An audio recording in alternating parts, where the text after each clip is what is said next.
ಭಾರತದ ಅತಿ ಎತ್ತರದ ಧ್ವಜಸ್ತಂಭಗಳಲ್ಲೊಂದು, ಅದನ್ನ ಕೂಡ ಕಟ್ಟಿದ್ದು ಕನ್ನಡಿಗರೇ. ಸೊ ಇನ್ನು ಈ ಗುಡಿ ಹಲವು ವಿಶೇಷಗಳು ಮತ್ತು ಹಲವು ಅಚ್ಚರಿಗಳನ್ನು ಒಳಗೊಂಡಿದೆ. ಅದರಲ್ಲಿ ಒಂದು ಅಚ್ಚರಿ ನಾನು ನಿಮ್ಗೆ ಇಲ್ಲಿ ತೋರಿಸ್ತಾ ಇದ್ದೀನಿ. ಇಲ್ಲಿ ನಿಮ್ಗೆ ಏನು ಕಾಣಿಸ್ತಾ ಇದೆಯೋ ಇದನ್ನು ಧ್ವಜಸ್ತಂಭ ಅಥವಾ ವಿಜಯ ಸ್ತಂಭ ಅಂತ ಕರೀತಾರೆ. ಈ ಧ್ವಜಸ್ತಂಭ ಸುಮಾರು 57 ಅಡಿಗಳ ಎತ್ತರ ಇದೆ. ಇವತ್ತವರೆಗೂ ನೀವು ರಾಜಸ್ಥಾನದಲ್ಲಿ ಸುಮಾರು ಒಂದು 17ನೇ ಶತಮಾನದಲ್ಲಿ ಒಂದು ಧ್ವಜಸ್ತಂಭವನ್ನು ಮಾಡಿದ್ದಾರೆ ಅಥವಾ ವಿಜಯ ಸ್ತಂಭ. ಆ ವಿಜಯ ಸ್ತಂಭವನ್ನು ಬಿಟ್ಟರೆ ಇಡೀ ಭಾರತದಲ್ಲಿ 57 ಅಡಿಗಳಷ್ಟು ಎತ್ತರ ಇರುವ ಧ್ವಜಸ್ತಂಭ ಇರೋದು ಇದೇ ಜಾಗದಲ್ಲಿ. ಈ ದೇಗುಲದ ಎರಡೂ ಕಡೆ ಈ ಒಂದು ಧ್ವಜಸ್ತಂಭ ಮಾಡಿದ್ದಾರೆ. ಅದು ಕೂಡ ಭಾರತದ ಅತಿ ಎತ್ತರದ ಧ್ವಜಸ್ತಂಭಗಳಲ್ಲೊಂದು, ಅದನ್ನ ಕೂಡ ಕಟ್ಟಿದ್ದು ಕನ್ನಡಿಗರೇ. ಇನ್ನು ಮತ್ತೊಂದು ಅಚ್ಚರಿ ನೀವು ಇಲ್ಲಿ ನೋಡ್ಬೋದು.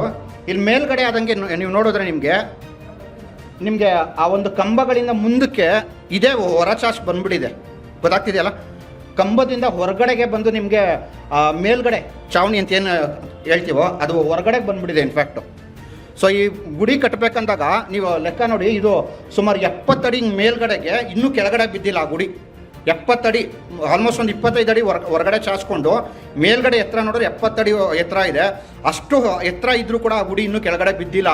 ಅದಕ್ಕೆ ಕಾರಣ ಏನು ಅಂದರೆ, ಹಿಂದಿನ ನಮ್ಮ ಕನ್ನಡದ ಒಂದು ವಾಸ್ತುಶಿಲ್ಪಿಗಳು ಯಾರಿದ್ರೋ ಅವ್ರಿಗೆ ಒಂದು ಕನ್ಸ್ಟ್ರಕ್ಷನ್ ಫೀಲ್ಡಲ್ಲಿದ್ದ ಎಕ್ಸ್ಪೀರಿಯನ್ಸು ಇದೇನು ಅಂದರೆ, ಈ ಭೂಮಿಯ ಸೆಳೆತ ಬಂದು ಆ ಭಾರವನ್ನು ಹಿಡಿದಿಟ್ಕೊಳ್ಳುತ್ತೆ, ಅದನ್ನು ಬೀಳೋದಕ್ಕೆ ಬಿಡಲ್ಲ ಅಂತ ಅವತ್ತೇ ಕರಾರುವಕ್ಕಾಗಿ ನಿರ್ಧಾರ ಮಾಡಿ ಕೆತ್ತಿರೋಂಥ ಗುಡಿ ಇದು.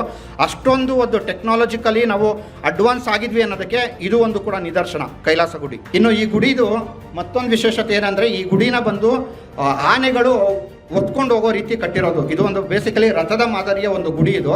ನೀವು ಆ ಕಡೆ ನೋಡಿದ್ರೆ ನಿಮಗೆ ಆನೆಗಳನ್ನ ನೀವು ನೋಡ್ಬೋದು. ಆನೆಗಳು ಮತ್ತು ಸಿಂಹದ ಸಾಲುಗಳನ್ನ ನೀವು ನೋಡ್ತಾ ಇರ್ತೀರಾ.